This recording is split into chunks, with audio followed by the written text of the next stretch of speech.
Come with me and move to a new country so that you can see step by step how I do it.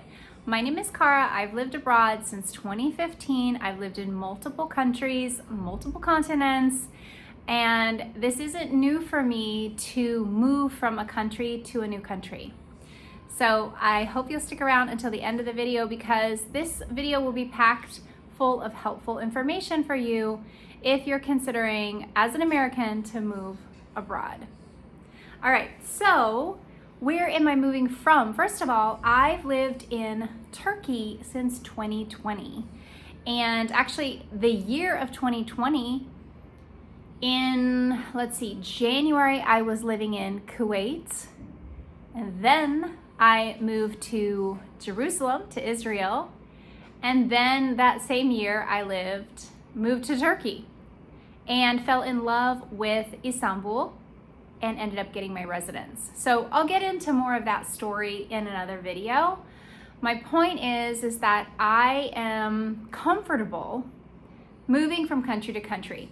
So I'm an American and I've moved state to state. So I've lived in Kentucky, I've lived in Florida, I've lived in Nashville, I've lived in California, I've lived in Aspen, I've lived in other places as well. And I was actually born in Ohio. So as an American, moving from state to state, there's, planning and there's lots of things that go into it. And especially if you are working or you're a student and you need to figure out those things, maybe you own, maybe you rent, maybe you have a car, maybe you don't. So all those things, of course, you have to take into consideration, not even to get into taxes and all that, because that's not what this video is about. But there are a lot of things that you need to do, to plan, to make it as smooth as possible. Because this isn't about making anything perfect, but for me, at least, it's about ease. And so that's what I call the soft life, or the soft life countries, and which countries make my soft life list. So when I first moved abroad in 2015, I went to Bali, Indonesia, and I went to the UAE. And I spent time in both Abu Dhabi and Dubai. Now in 2015, Dubai was definitely on people's radars, but it was nowhere near what it was just even 5 years later, around 2020, during COVID. People, for the most part, it really wasn't on their radar yet. Now, I'm recording this in 2026, it's not only on people's radars, people have already moved there, they've fully integrated, they've fully made lives, and it's definitely a hot spot. Now I'm just using Dubai, the UAE, as one example of how, word gets around, something's popular and boom, it takes off. Just like a restaurant or a piece of clothing or some shoes or a movie. Something gets popular and people dial in and they go for it and they try it and they check it out. So Dubai definitely has had one of those kind of heydays where people have gotten to know it, gotten familiar. So when I was there, it was really not so much, as I mentioned, on the radar, but I could figure out there was a certain area that had some of my non-negotiables. One, which is walkability.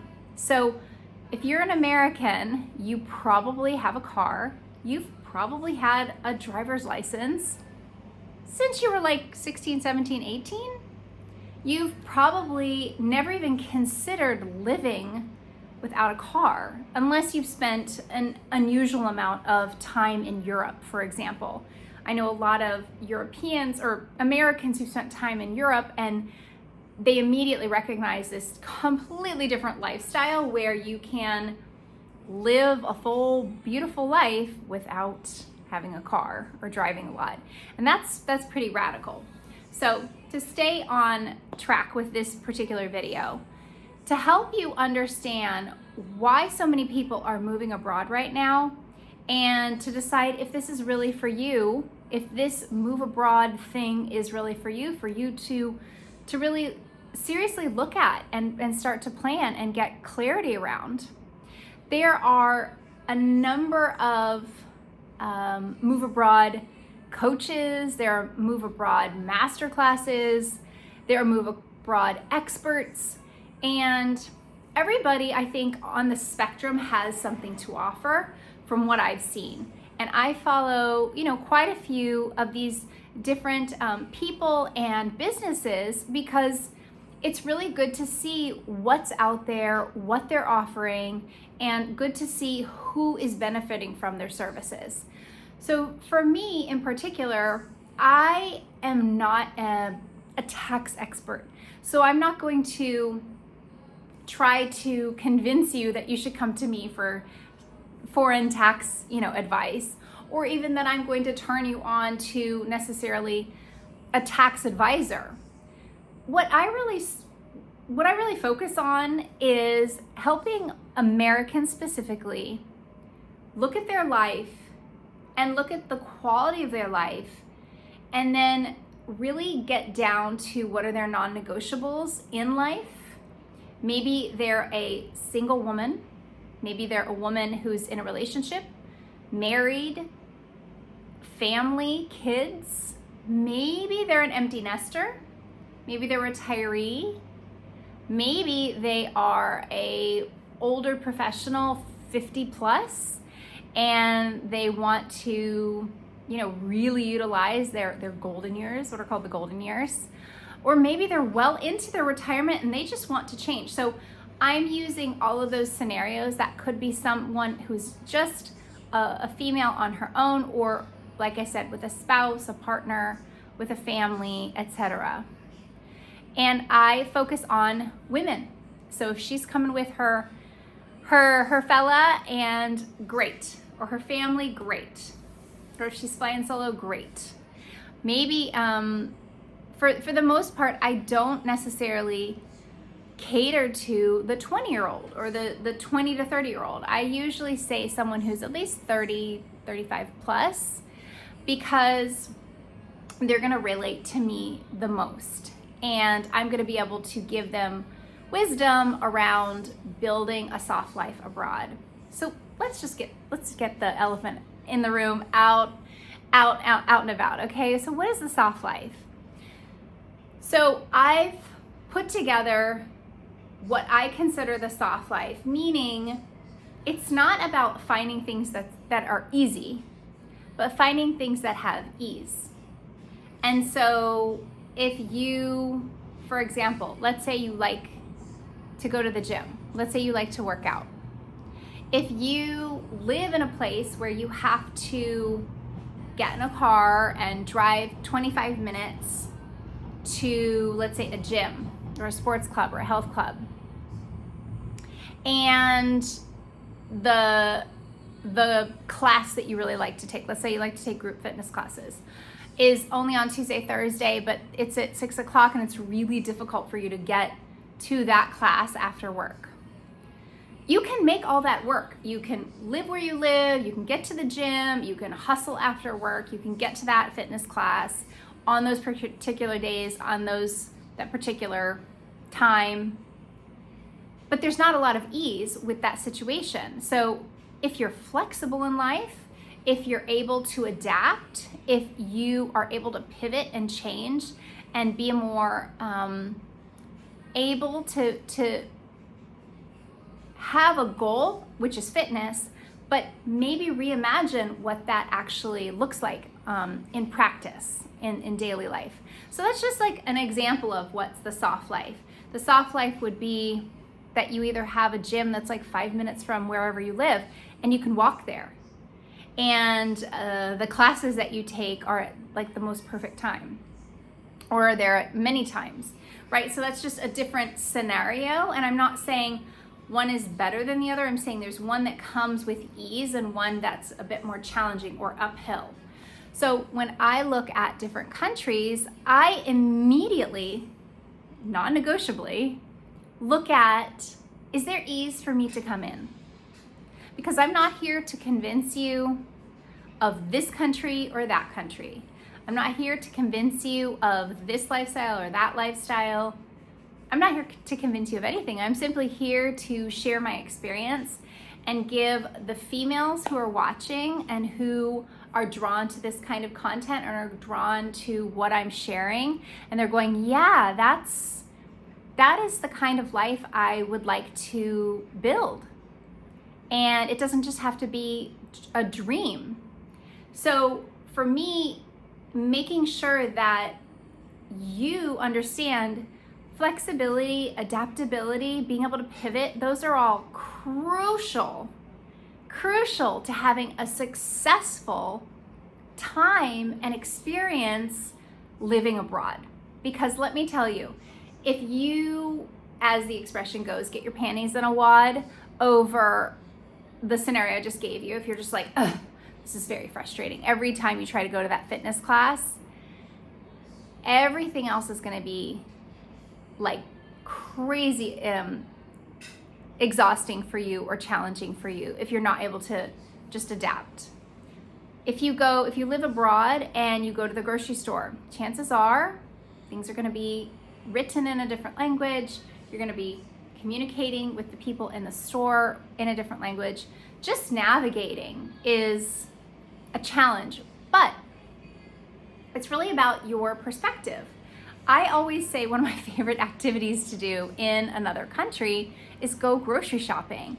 And I consider it a total full-blown adventure every single time, even if it's the same market I've already been to. Because I have a mindset that is adaptable, that is flexible, and that isn't rigid and holding on to some kind of concept of what I believe it needs to be or it should be.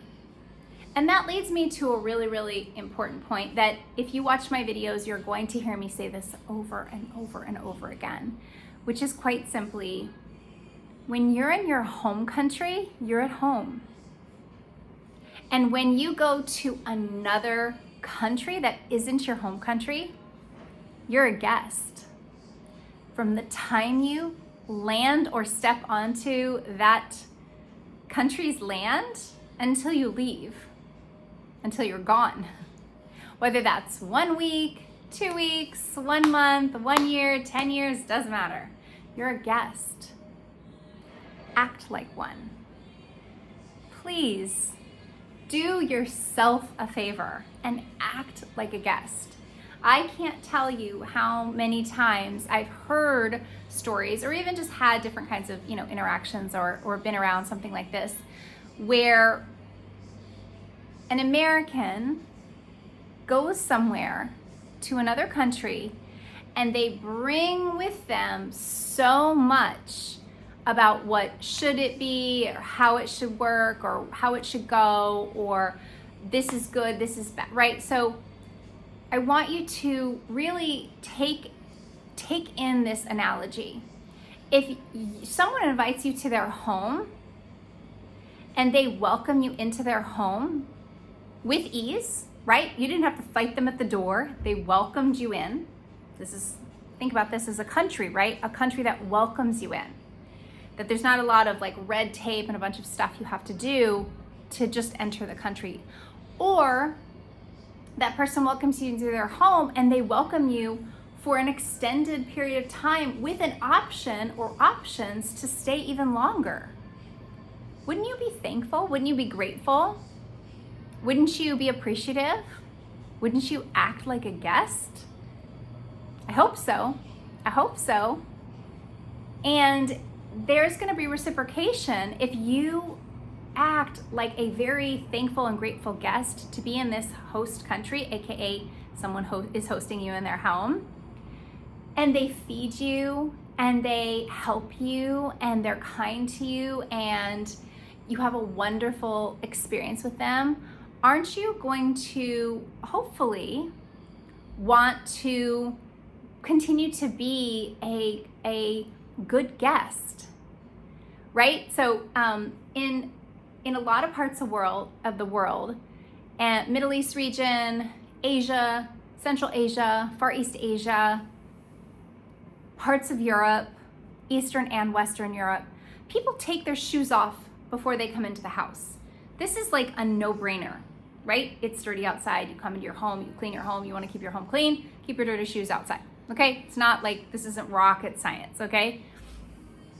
And let's say you're an American and you go to someone's home, this could be in America, and they say, oh, hey, could you take your shoes off? I have some slippers for you. And you say, no, I don't want to take my shoes off. And then you proceed to walk into their home with your shoes. If this is your attitude, if you're like, well, whatever, I don't want to take my shoes off, or I don't want to show my socks or my feet, or I have, whatever your reasons are, you're not going to have a wonderful time in their home, and they're also going to be offended or grossed out or whatever. There's not going to be a great dynamic, right? I don't need to elaborate on this. This is really common sense stuff. So at the end of the day, if you can recognize when you're in your home country, like you're in your own home, you can do what you want. You know what the rules are, you know what the culture is, right? You're not bringing your, cultural baggage, if you will. But when you go to someone's home, to another country, to a host country, to stay, to visit, to live, to build a life, all the above, be a guest, act like a guest, please, please, please, please. You're doing it for yourself first and foremost, and then you're also doing it for your host and your host country. And then it's going to be a much more enjoyable experience. So more to come, follow along, because this is just one video I'm going to produce a lot of videos that are coming out to show you step by step where I'm moving to, why I'm adding this new country to my list. There are a couple terms in the expat world, or the live abroad world, which is like the trifecta, meaning like you have three different places that you call home, whether they're rentals or you own them, or etc. But basically, when you have options, just look at it as bare bones. This is about creating options. So you're going to be able to watch me start to create an additional option to the options I already have, and continue to add to those options, and to continue to add to this lifestyle that I've built. So I hope you learn a lot. I hope you take notes, and I hope this inspires you if you are dreaming of moving abroad for whatever reason, lifestyle, culture, something you've just dreamt of, etc. I really hope that my videos and everything on this channel is just a simple tool and is helpful for you, to inspire you to do it. I really encourage people to, especially because I talk specifically to women, and again, whether that she's married, has kids, she's a grandma, etc. I really encourage you as a woman to recognize you can build a softer life outside of the United States.